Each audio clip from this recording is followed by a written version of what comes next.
ألا تطغوا في الميزان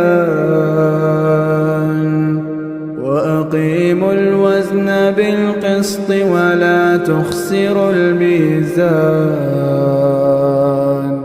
والأرض وضعها للأنام فيها فاكهة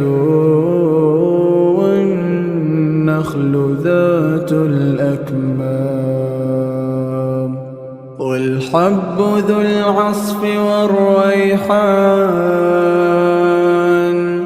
فبأي آلاء ربكما تكذبان خلق الإنسان